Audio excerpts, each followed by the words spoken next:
yung sa tagiliran nyo po, sumabay lang po talaga yan na ito po ay may problema kayo sa colon. Okay? No, pero hindi naman siya malala.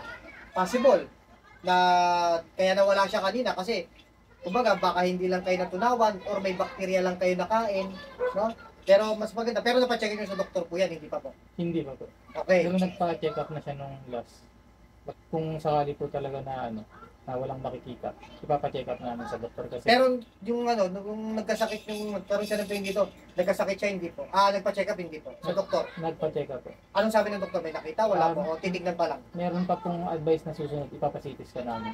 Okay. Pero ang sinasabi ng doktor, yung sa colon niya. Yun din po. Dito. Diba? Bituka, colon, bituka.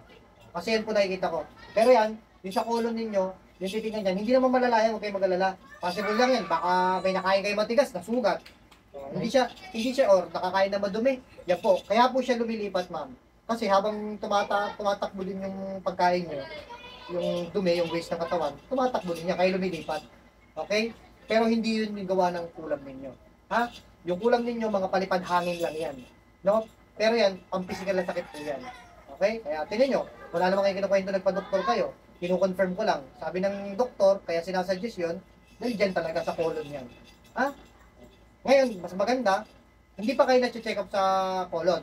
Hindi pa po. Kumbaga, hindi pa kayo nalalaboratory test. Hindi pa yun. So, mas maganda kasi baka mamaya, may spiritual, baka kanina mahaba yung hindi may spiritual. Hindi makikita yun sa laboratory test. Ngayon, mas maganda, pagpunta nyo doon, mas matitrace yan, madaling makita. Accurate na makikita dyan. Ha? Balbalitaan nyo na lang po ako, ha? Sa colon yan. Pero hindi siya grabe, possible, nakakain na ng madumi, or baka dahil sobrang dumi, acid, nasugat, ganun lang. Pero hindi siya malala. Hindi naman yan yung mga cancer or anything, hindi.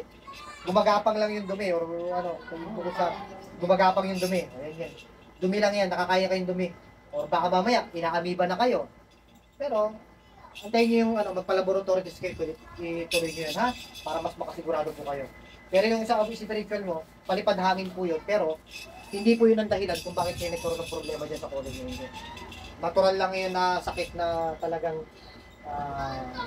ginagawa natin, yun nga, pwedeng nakakain ng matigas, nasugat. Kasi syempre, kahit matigas yan, pag hindi natutunaw, gumagapang, masusugat. Or else, yung dumi. No? Hirap po dumumi. Ayun, hirap dumumi. Ay, baka yung hindi natunawan na maayos, saka bakterya, ganun yan. Di bale, pagkano naman po. Tsaka yun din, kasi dahil may spiritual, syempre, kapag ininom mo ng gamot yan, hindi tatalam. No? Ngayon, nagkataon lang, may spiritual na palipad hangin. Pero kung wala, kahit hindi sana kayo magpa-albularyo, gagaling sa doktor yan. Sumasabay. Sumasabay lang po. Ha? Pagkit lang po.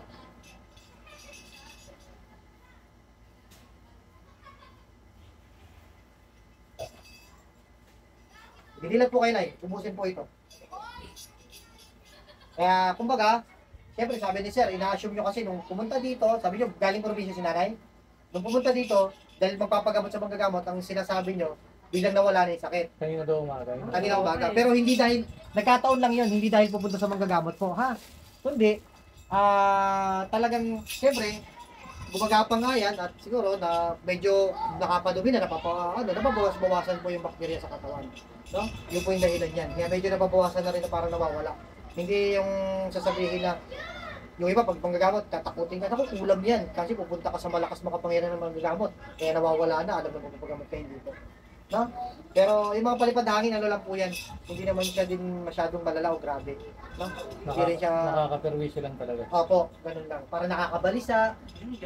Ganyan. No? Nababalisa tayo, yun po. Pero simpleng palipad hangin lang po yan. Hindi naman yung mga grabing kulam talaga na Nagkataon lang, sumabay lang na nagkaroon kayo ng problema na pag-physical talaga. Buti na lang, pandumot muna kayo kasi baka sayang lang pagpapadoktor ninyo pagka nauna nagpa-laboratory test. Pero pag sa mas magiging accurate ang makikita niyan. Pero kung halimbawa, okay na, hindi na sumasakit dahil nailabasan ng katawan mo nga dahil sa tagal na, 1 week na Sabi niya po Hindi salamat sa Diyos. Ganun po yan, ha? Pero may iwang bakterya dyan or kung matigas man niya na nakakasugat sa bituka, siyempre, gagamutin pa rin ng doktor yan, papainumin pa rin ng gamot yan. Sa bituka po yan.